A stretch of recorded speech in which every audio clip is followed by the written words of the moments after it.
네, 이번 학기부터 우리가 사도행전 말씀을 가지고 은혜를 계속해서 나누고 있습니다. 또 요즘 매일 성경 본문도 사도행전이지요. 하나님께서 사도행전을 통해서 우리 가운데 말씀하시는 것이 명확히 있겠다라는 마음이 딱 들더라고요. 그래서 그 마음을 가지고 말씀을 준비하며 기도했습니다. 부디 오늘 이 예배 가운데 하나님의 뜻이 밝히 보이기를 바라며 말씀 전하겠습니다. 벌써 10장입니다. 앞서 내용들을 다시금 한번 살펴보려고 하는데 기억을 한번 더듬으면서 따라와 주시기를 부탁을 드립니다. 십자가에 달리셨던 예수 그리스도가 부활하신 후에 제자들과 함께 하나님 나라의 일들을 나누며 그 시간들을 보내셨던 것 기억하실 겁니다. 며칠이나 함께 있었는지 기억하십니까?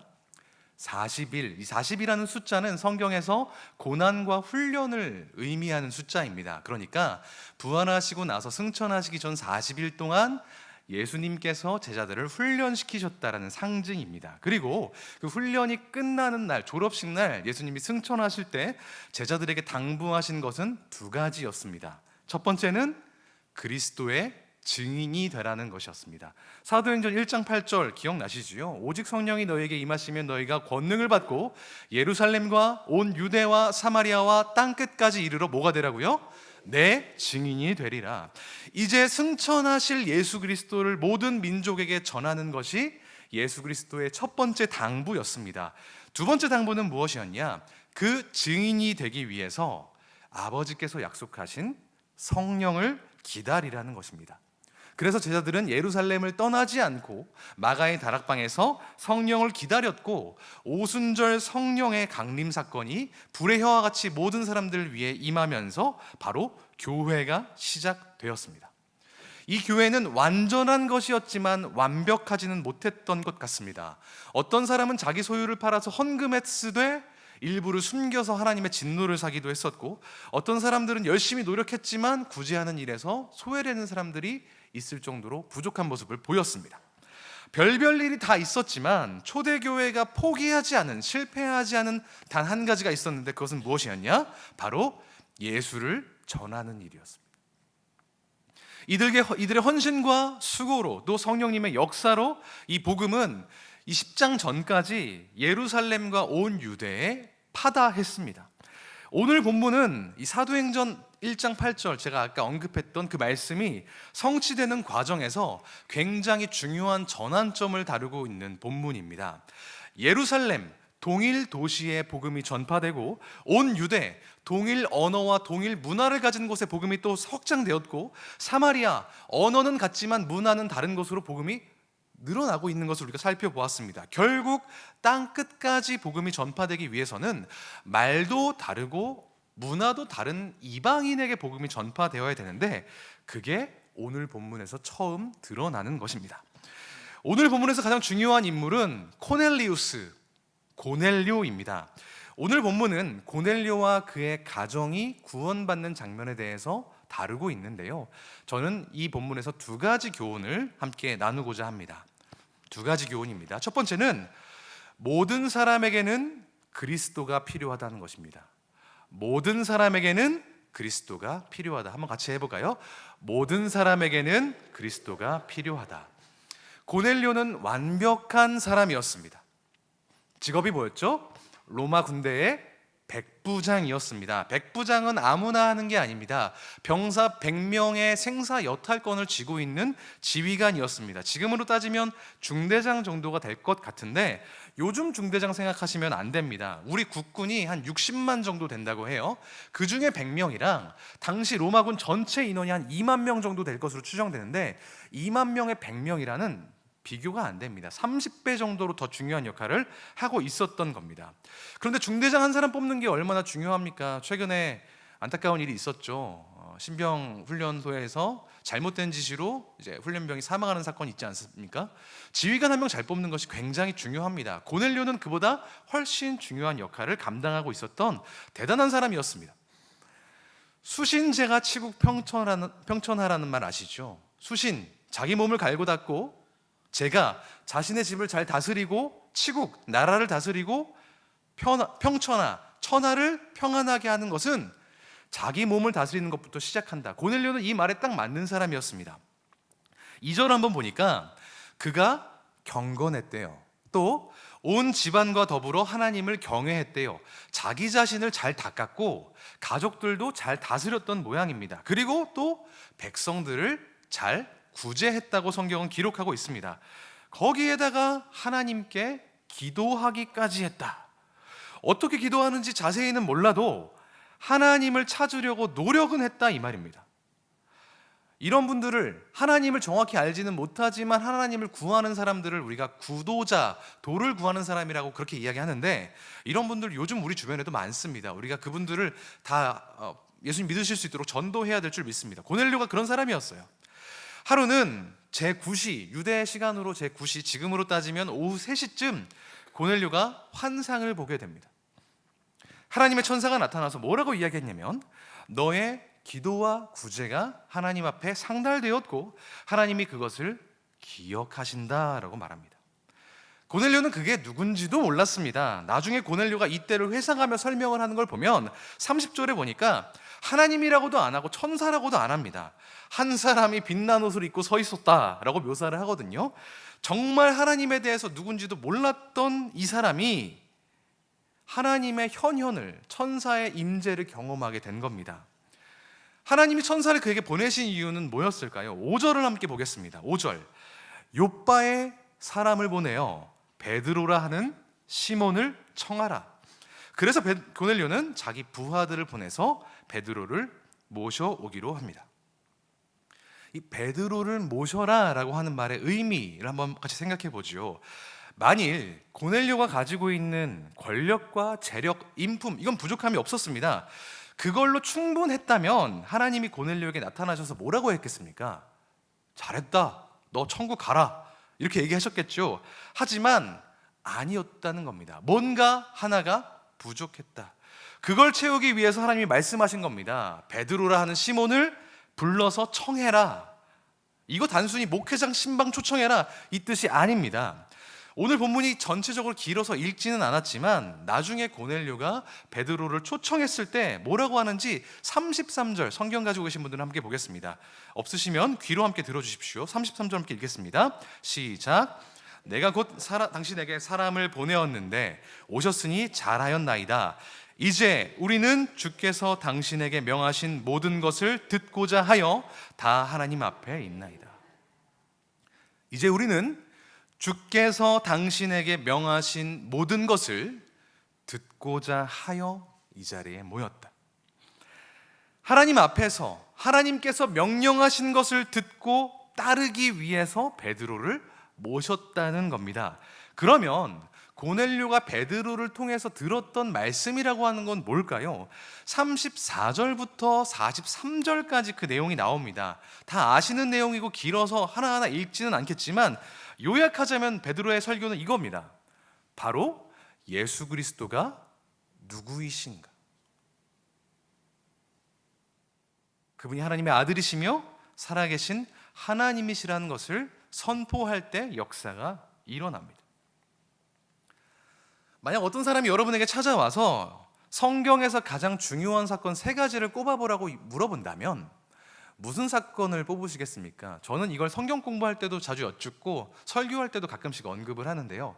한번 생각해 보시면 좋겠습니다. 성경에서 가장 중요한 사건 3가지. 사건들이 굉장히 많이 나오잖아요. 천지창조가 있을 수도 있을 것이고, 선악과를 따먹은 사건도 있을 것이고, 노아의 홍수, 바벨탑, 모세가 시내산에서 율법을 받은 거, 엘리야가 불 내린 거 생각해 보셨습니까? 저는 주저하지 않고 3가지를 꼽습니다. 예수 그리스도의 성육신, 예수 그리스도의 십자가, 예수 그리스도의 부활. 천지를 창조하신 하나님이 사람과 같이 되셔서 우리와 함께 하시고 우리의 죄를 위해 십자가를 지시고 장사한 지 사흘 만에 죽은 자 가운데서 약속대로 다시 살아나셔서 산자와 죽은 자의 주인이 되어주셨다는 사실, 그리고 그것을 믿는 자가 구원을 받는다는 사실 믿으십니까? 믿으시지요? 그것을 2글자로 우리가 복음이라고 이야기합니다. 고넬료는 이 복음을 들었던 겁니다. 하나님께서 그 완벽한 고넬료에게 필요하다고 말씀하신 것, 복음이었습니다. 모든 사람에게는 복음이 필요합니다. 모든 사람에게는 그리스도가 필요합니다. 여기에는 예외가 없습니다. 1987년 9월에 삼성의 창업주 고 이병철 회장이 별세하기 한 달 전쯤에 한 박희봉 신부에게 자기가 정말로 생전에 궁금했던 것 24가지를 편지로 써서 인편에 보낸 일화가 유명한 거 아실 겁니다. 그 24가지의 질문은 대부분 종교와 하나님에 대한 것이었습니다. 어떻게 신의 존재를 증명할 수 있나? 영혼이란 대체 무엇인가? 예수가 우리 죄를 용서했다고 하는데 그 죄는 무엇인가? 어떻게 예수의 죽음으로 우리의 죄가 용서받을 수 있는가? 이런 질문들 24가지를 쫙 보낸 겁니다. 그래서 그 박희봉 신부라고 하는 분이 그 24가지 질문에 대한 답변을 작성해서 다시 인편으로 보냈는데 이 회장은 그 질문에 대한 답을 듣지 못하고 별세했다고 합니다. 돈이 아무리 많아도 명예와 권력을 다 가지고 있어도 해결되지 않는 궁극적인 필요, 영적인 필요가 있다는 것을 이 일화는 이야기해주고 있는 겁니다. 모든 사람은 공허와 갈증을 느낍니다. 이걸 가지고 아우구스티누스라고 하는 중세의 교부는 인간은 하나님을 찾기 전에는 결코 안식을 얻을 수 없다고 이야기하기도 했고요. 종교개혁자 장깔뱅은 인간의 마음은 하나님을 알기 위해서 창조되었다. 하나님 없이는 결코 만족할 수 없다라고 말했습니다. 저는 이 말에 전적으로 동의합니다. 우리는 하나님으로만, 그리스도로만 만족을 얻을 수 있는 존재로 주님이 창조하신 줄 믿습니다. 요한복음 6장에서 예수님은 말씀하십니다. 예수께서 이르시되 나는 생명의 떡이니 내게 오는 자는 결코 줄이지 아니할 터이요 나를 믿는 자는 영원히 목마르지 아니하리라. 오직 예수님만이 우리를 줄이지 않게 하시고 오직 예수님만이 우리를 목마르지 않게 하는 생명의 떡, 생명의 강물 되시는 줄 믿습니다. 그런데 문제는 모든 사람은 주님을 필요로 한다는 이 사실을 우리가 너무 당연하게 생각해서 때때로 꽤 자주 간과한다는 겁니다. 사역을 하다 보면 새가족들을 많이 만납니다. 제가 이제 우리 임마누엘 교구를 섬기기 전 작년까지는 이제 청년부에서 사역을 했습니다. 그러다 보니까 어쩌다 보니 청년부터 중년, 장년, 이제 시니어까지 모든 성도님들을 뵙는 되게 복된 일들을 감당하고 있습니다. 정말 감사한 일이라고 생각을 해요. 그래서 이 사명들을 감당하면서 새가족들을 많이 만날 때 이제 사명감을 가지고 이제 이야기를 나눕니다. 새가족들을 만나면 자기소개를 부탁을 드립니다. 그리고 신앙이 있으시다면 이제 그 계기가 무엇인지에 대해서 여쭙습니다. 대답은 시작은 제각기 다릅니다만 막상 들어보면 대부분 거의 비슷한 내용으로 수렴이 됩니다. 청년들한테 이렇게 물어보면 저희 할아버지 저쪽 어디에서 목회하세요. 저희 아버지 집사님이시고요. 저희 어머니 권사님이세요. 이런 얘기를 합니다. 그럼 시니어분들은 뭐라고 대답하시는지 아십니까? 저는 권사 직분 받았고요. 전에 있던 교회에서 이러이러한 사역들 했고요. 이것들 했습니다. 라고 말씀하세요. 맞는 말입니다. 틀린 소개가 아니에요. 그런데 좀 이상합니다. 믿음이 있으신지 신앙을 가지고 계신지 여쭈었는데 직분이나 사역이나 가족의 신앙을 이야기한다는 겁니다. 이건 시니어 청년 다 똑같습니다. 그리고 이상하게 신앙의 연차가 오래되면 오래될수록 이런 경향이 강해집니다. 오히려 믿은 지 얼마 안 된 청년들, 얼마 안 되신 분들은 이렇게 말씀 안 하시거든요. 신앙의 연차가 쌓이면 예수 그리스도가 더 선명해져야 되는데 희한하게도 더 희미해집니다. 나의 직분, 나의 사역 뒤로 밀려나요. 그리스도의 성육신과 죽으심 다시 사심은 온데간데 없고 내가 교회에서 무슨 일을 했고 직분을 뭘 받았고 사회에서는 어떤 일을 했고 이런 것들만 남는 거 아닌가. 감히 제가 안타까워지더라고요. 몇 달 전에 한 목사님이 우리 교회에 오셔서 부흥 집회를 인도하실 때 그런 말씀을 하셨습니다. 저는 그게 굉장히 전체 설교 내용과는 좀 무관할 수 있는데 그 예화가 너무 인상 깊어가지고 아직도 제 마음에 남아 있습니다. 어떤 사람이 당신한테 오셔서 목사님 천국 갑니까? 라고 만약에 물어본다면 그 목사님이 어떤 기분일지를 상상하셨다는 거예요. 기억나십니까? 신년 부흥 성회 때였는데 뜨끔하는 게 아니라 나 목사인데 목사한테 못하는 말이 없네? 라고 불쾌할 것 같다고, 화가 날 것 같다고 말씀을 하시더라고요. 전 그 설교 들으면서 엄청 찔렸습니다. 나를 구원하는 것은 전도사 직분이 아니고 내가 하고 있는 사역이 아닌데 자꾸 그걸 망각하고 있는 것 같다라는 조바심이 들더라고요. 나를 구원하는 것은 내 부모님의 신앙생활도 내 직분도 조건도 아니고 오직 예수 그리스도 한 분이신 줄 믿습니다.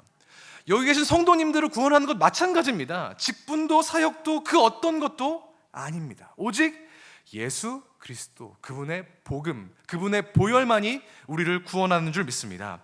한 사람의 예외도 없습니다. 모든 사람에게는 그리스도가 필요합니다. 사도 바울이 부끄럽지 않다고 고백했던 모든 믿는 자에게 구원을 주시는 하나님의 능력된 그 복음, 예수 그리스도께서 오늘 우리 모든 성도님들 가운데 충만하게 임하시기를 주님의 이름으로 축복합니다. 오늘 본문에서 처음 알 수 있는 교훈 첫 번째는 모든 사람은 그리스도를 필요로 한다는 것이었습니다. 두 번째는 반대로 그리스도께서도 모든 사람들을 원하신다는 겁니다. 첫 번째가 뭐였다고요? 모든 사람에게 그리스도가 필요하다. 두 번째는 반대로 그리스도는 우리를 원하신다. 모든 사람을 원하신다는 겁니다.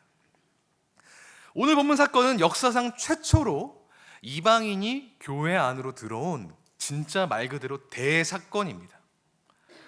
고넬료는 로마 군대 백부장이었다고 했지요. 로마 군대 백부장. 우리나라 대통령이 외국인인 거 상상되십니까? 말도 안 되죠. 우리나라 군인이 외국인인 거 상상되세요? 있을 수 없는 일입니다. 정치인과 군인은 반드시 자국민입니다. 그러면 로마 군인은 로마인입니다.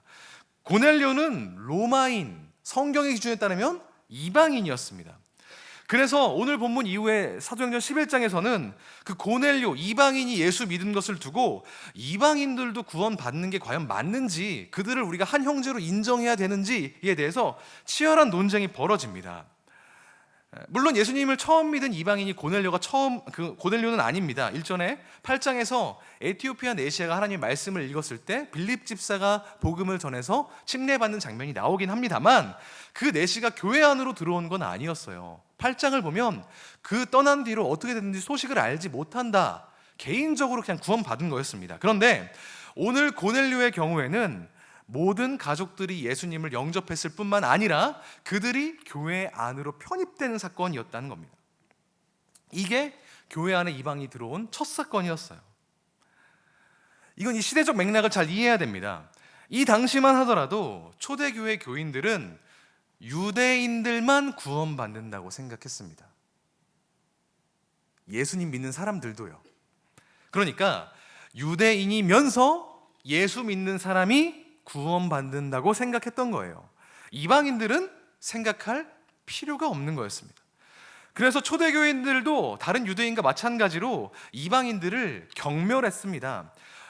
그들과 겸상도 하지 않고 대화도 가급적 안 했습니다. 베드로도 마찬가지였죠. 그런데 이 베드로가 그토록 경멸하던 이방인 고넬료와 함께 겸상을 하고 그에게 복음을 전할 수 있었던 결정적인 계기가 오늘 본문 10절과 11절에 나타나 있습니다. 제가 읽겠습니다. 들어봐 주십시오.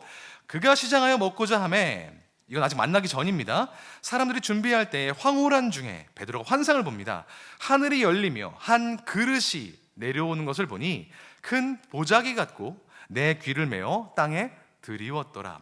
베드로가 밥을 먹으려고 보는데 한 환상이 나타난 겁니다. 하늘에서 거대한 그릇이 내려왔습니다.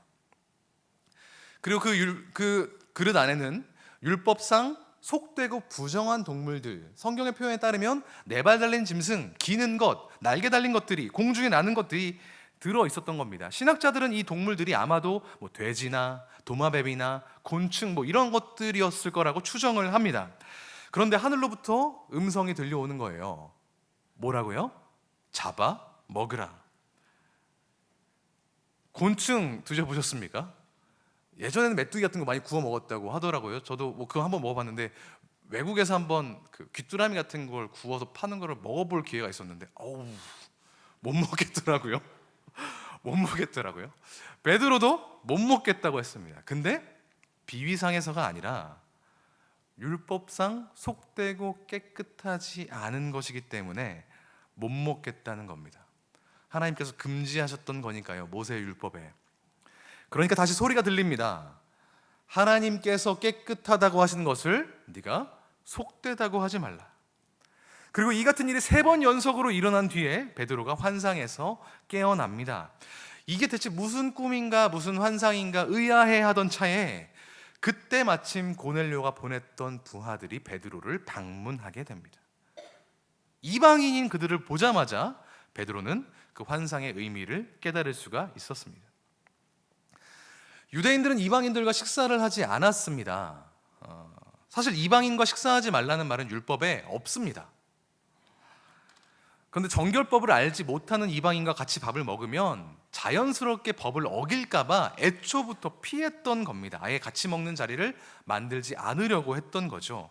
그런데 하나님께서 이미 모든 짐승들을 깨끗하다고 하셨으니, 율법에 얽매이지 말고 먹어도 된다고 하셨으니, 율법보다 하나님의 뜻이 우선이라고 하셨으니 사람을 대하는 베드로의 태도가 변화가 생겼던 겁니다. 하나님께서 이미 모든 사람에게 구원의 길을 열어놓으셨으니 율법 핑계를 대면서 나의 경건을 핑계로 그들을 배척하거나 차별하지 말라는 뜻이라고 베드로는 이해했던 겁니다. 그래서 고넬료의 집에 가서 유숙하며 밥을 먹고 교제했고 말씀을 전하여 성령님이 그들 가운데 임하는 역사를 경험케 했습니다. 그 가정이 구원받았지요. 디모데전서 2장 4절은 이렇게 선언합니다. 하나님은 모든 사람이 구원을 받으며 진리를 아는 데에 이르기를 원하시느니라. 하나님은 모든 사람을 원하신다고 성경이 기록하고 있습니다. 우리 모두에게 주님이 필요한 것처럼 주님도 우리 모두를 원하십니다. 이제껏 유대인에게만 열려 있었던 구원의 문은 모든 믿는 사람에게 열린 것입니다. 누구든지 어떤 사람이라도 예수 믿으면 구원받는 줄 믿습니다.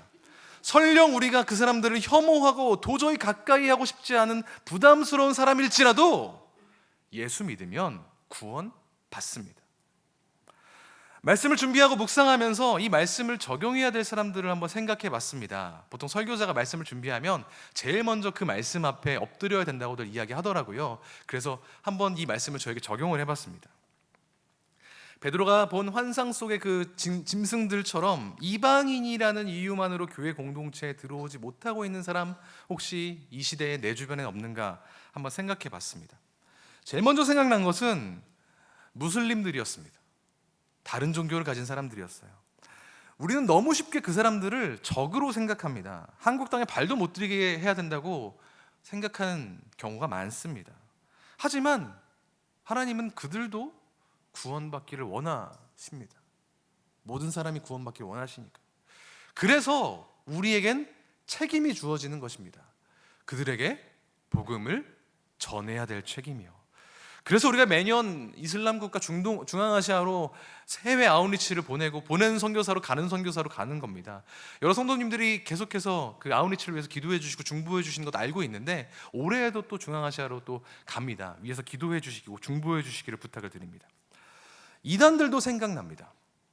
우리는 이단들이 교회에 오는 것을 거부하고 막습니다. 신천지에 출입을 금합니다. 하지만 역설적으로 교회에 제일 와야 될 사람들이 이단들인지도 모르겠습니다. 물론 이단을 정하러 오는 거 말고요. 진짜 하나님의 말씀을 듣기 위해서, 진짜 하나님의 사랑을 듣기 위해서 우리가 그들을 위해서 기도해야 됩니다. 돌아올 수 있도록, 회복될 수 있도록, 변화되어 하나님의 사람이 될 수 있도록. 제가 작년에 이단 세미나를 들었다가 되게 안타까운 이야기를 들었습니다. 이단에게도 모태신앙이 있대요. 부모님이 이미 이단에 완전히 매몰되어서 얘는 태어나면서부터 모태신앙으로 이만희를 믿는 겁니다. 너무 안타까운 일입니다. 무슨 죄가 있어요, 이 친구가. 복음을 전해야 됩니다. 잘 모르는 것들을 깨어날 수 있도록 전해줘야 됩니다. 우리가 그들에게 전도하기 위해 힘써야 할 줄로 믿습니다. 조금 더 가까이 좁혀볼까요? 믿지 않는 우리의 가족들도 그러합니다. 제가 이제 임마누엘 교구 사역하다 보니 기도 제목을 많이 받습니다. 대부분 가족의 구원을 위해 기도하고 계시더라고요. 믿지 않는 배우자, 자녀, 손주들의 신앙을 위해서 기도하시는 성도님들이 진짜 많으신 것 같습니다. 그때마다 제가 늘 드리는 말씀이 있습니다. 포기하지 마셔야 됩니다. 지난해 보일지라도, 멀어 보일지라도 포기하지 말아야 된다. 75세 평생을 교회 욕하면서 사셨던 저희 큰아버지도 75년 만에 예수님 믿으셨는데 우리 자녀들도, 우리 손주들도, 나의 배우자도 하나님께서 그렇게 역사하실 줄 믿습니다. 계속해서 기도하며 구원의 경륜이 우리 가족들 위해 임하도록 기도할 때 반드시 하나님께서 일하실 줄 믿습니다.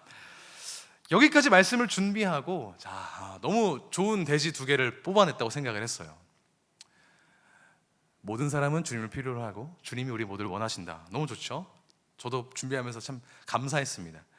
이제 설교를 마무리하려고 하는데 갑자기 깨림직한 느낌이 들었습니다. 설교 준비하는 과정을 말씀드리는 거예요.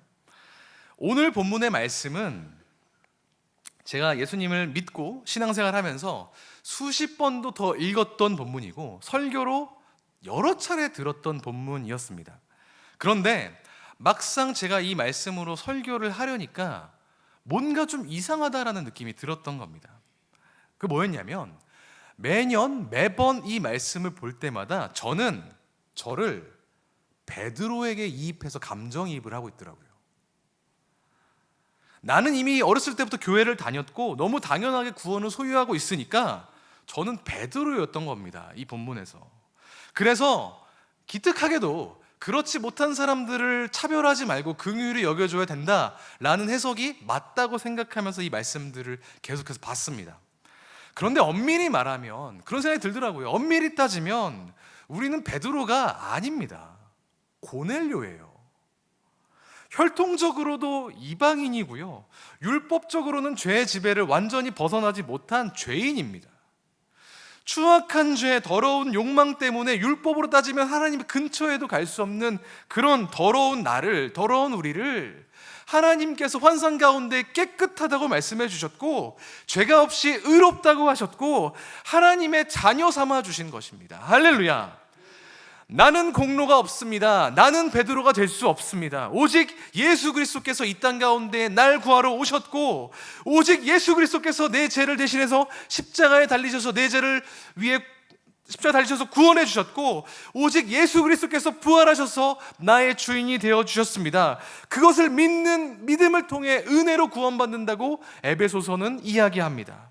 그리고 오늘 본문도 나의 공로가 아니라, 나의 혈통이 아니라 오직 하나님의 의지로 내가 구원받았다라고 말하고 있는 것입니다. 모든 사람이 예수님을 필요로 한다는 말은 사실 내가 예수님을 필요로 한다는 말입니다. 하나님이 모든 사람을 원하신다는 말씀은 사실 하나님이 나를 원하신다는 말입니다. 지금도 나를 원하시고 내게 정말로 필요한 유일한 필요 대신 나의 소망 되신 그 주님과 늘 동행하며 주님께서 베풀어 주신 구원에 감사하며 찬양으로 삶을 살아나가실 수 있는 모든 시니어 성도님 되시기를 감히 주님의 이름으로 축복합니다.